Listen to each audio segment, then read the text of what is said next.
Assalamualaikum warahmatullahi wabarakatuh. Jumpa lagi dengan saya, Bu Yuni, yang pada pertemuan kali ini kita akan belajar bersama tentang prinsip dan pemberian transfusi darah.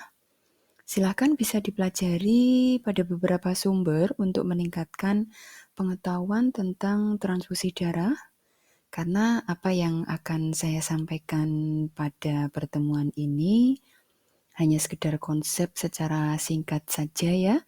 Untuk selebihnya bisa belajar mandiri, gitu ya. Baik, langsung saja kita pahami tentang definisi dari transfusi darah. Jadi menurut sumber dari instalasi promosi kesehatan RSUD Dr. Sutomo, transfusi darah itu merupakan suatu proses menyalurkan darah, komponen atau produk darah dari satu orang atau donor ke sistem peredaran darah orang lain atau resipien sebagai upaya pengobatan dan juga pemulihan kesehatan. Sedangkan menurut Sirait, yaitu suatu pemberian darah lengkap atau komponen darah seperti plasma, sel darah merah atau trombosit melalui jalur intravena. Kalian bisa menambah referensi bacaan dari sumber lainnya ya. Kemudian dalam pemberian darah itu memang harus diperhatikan kondisi pasien. Kemudian kecocokan darah melalui nama pasien, label darah, golongan darah, dan periksa warna darah atau terjadi gumpalan atau tidak. Kemudian homogenitasnya, jadi bercampur atau tidak gitu ya. Nah, adapun tujuan dilakukan transfusi darah adalah sebagai berikut. Yang pertama yaitu untuk meningkatkan volume sirkulasi darah setelah pembedahan, trauma atau perdarahan. Kemudian yang kedua untuk meningkatkan jumlah sel darah merah dan untuk mempertahankan kadar hemoglobin pada klien yang menderita anemia berat. Selanjutnya yang ketiga yaitu untuk memberikan komponen seluler yang terpilih sebagai terapi pengganti atau misalnya faktor-faktor pembekuan plasma untuk membantu mengontrol perdarahan pada klien penderita hemofilia. Nah, selanjutnya pada penggolongan darah itu perlu kita ketahui bahwa berdasarkan ada tidaknya antigen RH resus ya, maka golongan darah manusia itu dibedakan atas dua kelompok. Kelompok yang pertama adalah kelompok orang dengan resus positif. Berarti darahnya memiliki antigen resus yang ditunjukkan dengan reaksi positif atau terjadi penggumpalan eritrosit pada waktu dilakukan tes dengan anti resus ya atau antibodi RH. Nah, kelompok satunya lagi adalah kelompok orang dengan RH negatif, berarti darahnya tidak memiliki antigen RH yang ditunjukkan dengan reaksi negatif atau tidak terjadi penggumpalan saat dilakukan tes dengan anti RH atau antibodi RH. Nah, perlu dibaca dan dipelajari lagi tentang penggolongan darah ya. Nah, secara garis besar, penggolongan darah dibagi menjadi 4, yaitu golongan darah A, B, O, dan AB. Gitu ya. Nah, contohnya pada golongan darah A itu mempunyai antigen A dan antibodi B. Nah, sedangkan golongan darah B itu mempunyai antigen B dan antibodi A. Nah, untuk O ini mempunyai antibodi A dan B. Sedangkan golongan AB itu mempunyai antigen A dan B. Nah, selanjutnya kita belajar sekilas tentang jenis komponen darah ya. Komponen darah ini terbagi menjadi 6 ya. Bisa dilihat referensi lainnya juga. Yang pertama yaitu darah utuh atau whole blood, kemudian sel darah merah atau PRC, kemudian konsentrat platelet atau trombosit, kemudian plasma beku segar, kemudian cryoprecipitate anti-hemolytic factor. Kemudian yang terakhir adalah granulosit. Untuk lebih jelasnya, kita pelajari pengertiannya satu persatu ya. Nah, ini ada beberapa contoh gambar whole blood di mana seluruh darah mengandung semua komponen darah, yaitu eritrosit, leukosit, platelet, dan plasma darah.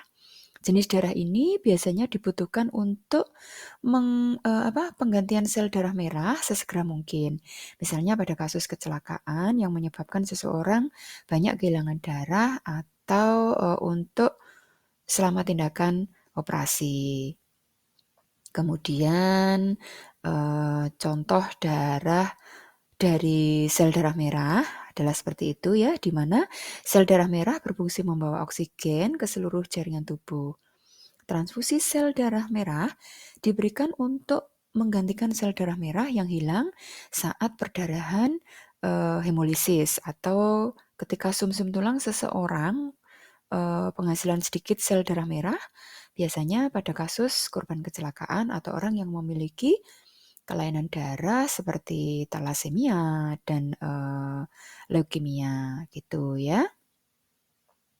Kemudian pada konsentrat platelet atau trombosit, transfusi darah trombosit biasanya dibutuhkan oleh orang yang mengalami gangguan pembentukan platelet pada sumsum tulang belakang. Nah, platelet atau trombosit itu merupakan komponen darah yang tidak berwarna yang berfungsi untuk pembekuan darah. Selanjutnya yaitu plasma beku segar, bisa dilihat contoh pada gambarnya ya. Nah, biasanya diberikan untuk orang yang mengalami gangguan pembekuan darah. Selain itu juga bermanfaat untuk mencegah terjadinya perdarahan berlebih pada gangguan obat pengencer darah yang akan menjalani prosedur operasi. Kemudian pada cryoprecipitate anti-hemolytic factor, itu jenis darah ini adalah bagian darah yang banyak mengandung faktor pembekuan tertentu seperti pada faktor yang ke-8 ya, yaitu kekurangan, contohnya adalah kekurangan hemofilia A dan faktor von Willebrand dan fibrinogen.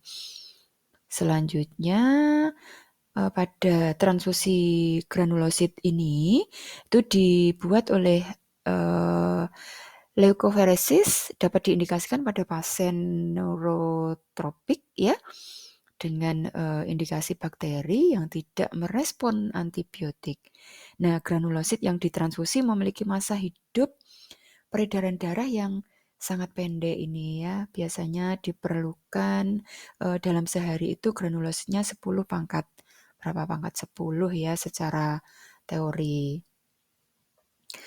Kemudian langsung ke persiapan pasien ya. Kita harus memastikan suhu tubuh pasien dalam keadaan normal supaya tidak terjadi lisis terhadap darah yang akan ditransfusikan ya. Kemudian untuk persiapan alatnya diantaranya yaitu transfusi set, ada cairan NaCl, persediaan darah yang sesuai dengan golongan darah klien, sesuai dengan kebutuhannya ya. Kemudian sarung tangan bersih. Untuk prosedur pelaksanaannya, yaitu yang pertama kita beritahu dan jelaskan prosedur kepada klien.